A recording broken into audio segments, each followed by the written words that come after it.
Welcome to Brilliantly British. My name is Lawrence and today I'm going to show you how to make Birdseye style chicken dippers. So, as I show you how to make this delicious thing of beauty, sit back, relax in that chair of yours with a cup of tea in hand and not forgetting to put your feet up too and enjoy this episode. Oh, and don't forget to subscribe. Every now and again, we'll crave something that delivers on flavor, texture, and well, calories. Well, for those special moments, we've developed our own version of a much loved British treat. I'm of course referring to these chicken dippers, golden, crispy, battered chicken nuggets, which will no doubt be the best that you'll have ever had. The method for making these is oh so simple, and the results, well, that you can judge. But before we show you how to make these things of beauty, allow me to introduce the ingredients to you. For today's Brilliantly British chicken dippers, you will need some chicken thighs, some plain white flour, some salt, garlic powder, white pepper, black pepper, corn flour, and some MSG. That's it for the making of today's Brilliantly British chicken dippers. But before you get started, before you do anything at all, I say switch on your kettle, brew yourself a nice cup of hot tea so that you can sip on that whilst you cook. To start, unless already filleted, delicately prise out the thigh bones from your chicken, making sure to strip the bones of as much meat as possible. With all the thighs filleted, roughly chop into medium-sized pieces in order to make the mincing process to come easier to carry out. For the mincing, the ideal thing to use would be a dedicated mincer, but instead I'll load my food processor, mincing the chicken until coarsely minced with small identifiable chicken pieces still present in order to preserve some bite and texture in our chicken dippers. With all the mincing carried out, knead by hand or with a spatula to distribute the fats within throughout the mince evenly, before placing to one side for just a moment whilst we turn our attention to the making of our seasoning.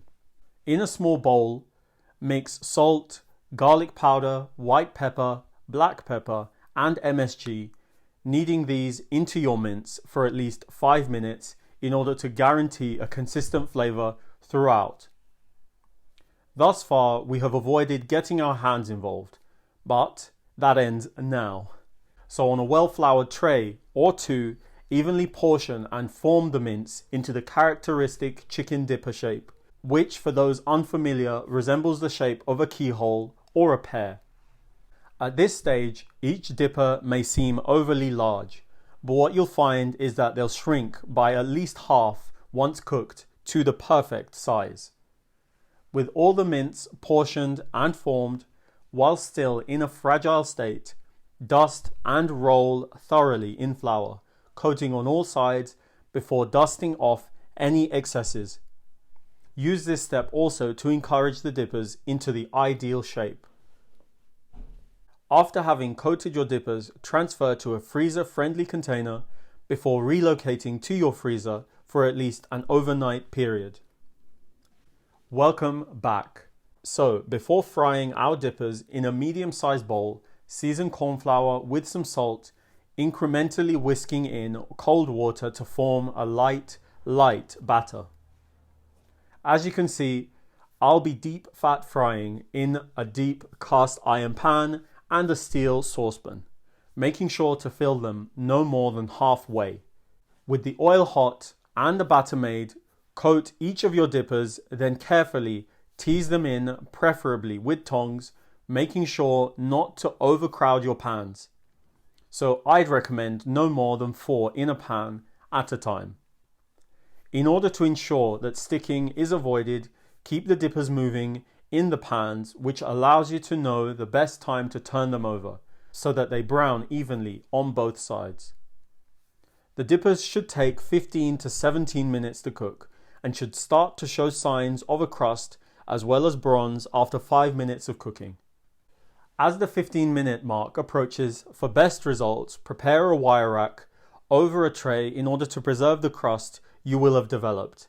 And after 15 minutes, the dippers should have bronzed and crisped up.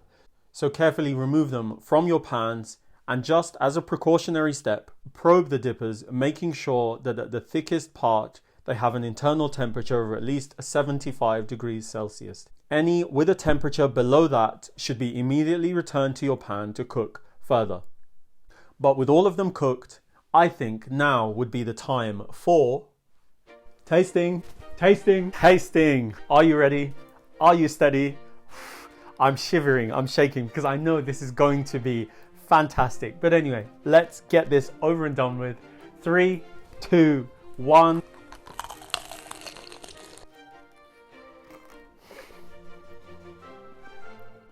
Wow.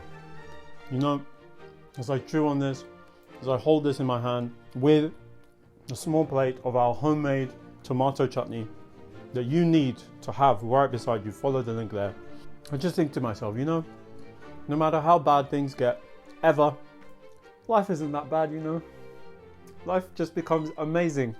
These are crispy, they stay crispy. I mean, really, they stay crispy. This isn't even that hot anymore, and it's still crispy, crunchy. The chicken within is so juicy, moist.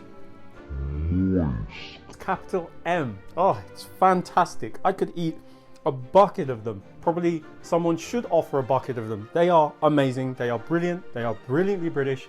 Please, please, please make these chicken dippers, please.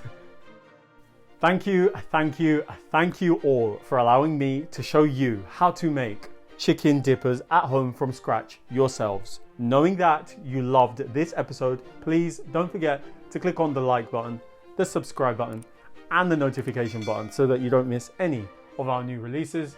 Tell everyone you know, and I mean everyone that you know, about the Brilliantly British food on this channel, and follow us on all of the social media platforms that this channel is on, and I will see you next time.